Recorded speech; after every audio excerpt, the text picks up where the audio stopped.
Ayan na nga mga loves, dahil day off ng inyong lola, itong maliit na batang ito is nag-aya na naman na kumain kami sa isang restaurant. At dinala ako ng aking anak dyan sa Eat All You Can or lahat ng kaya nating kainin na restaurant. Na ang specialty nila is a lamb o yung tupa. Bihira tayong kumain ng red meat, pero why not? Minsan lang naman ito. Yan, habang binibigay nung staff yung assigned table namin, nag-selfie-selfie muna ang inyong lola. Ayan, para sa pang-upload natin. Selfie, video at the same time.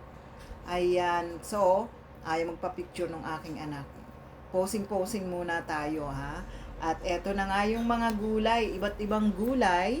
May lettuce dyan, merong hindi ko na nga mabanggit kung ano, isa-isa yung mga gulay na naandyan, pati na yung mga noodles at yung iba't ibang klase ng mga fish balls na ilalagay natin doon sa soup para sa ating hot pot.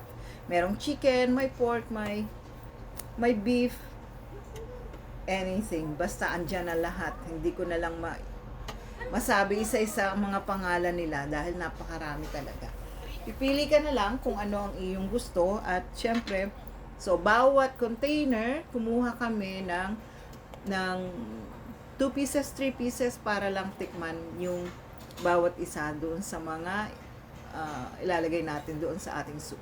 So, eto naman yung dried section or yung fried section na iba't ibang klase ng meat.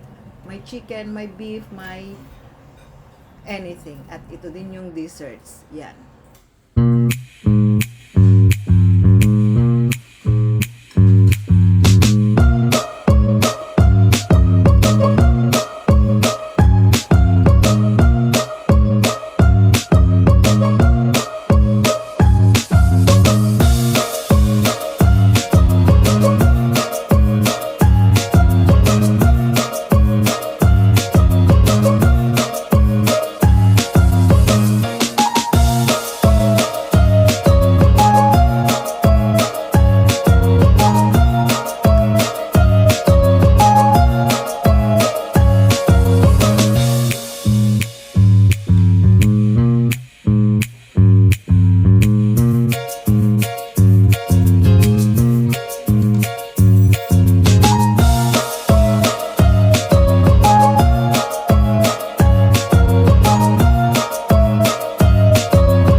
Inilalagay na nga natin yung iba't ibang klase ng fish balls na ating napili, yung mga noodles dyan, and then yung iba't ibang klase ng gulay.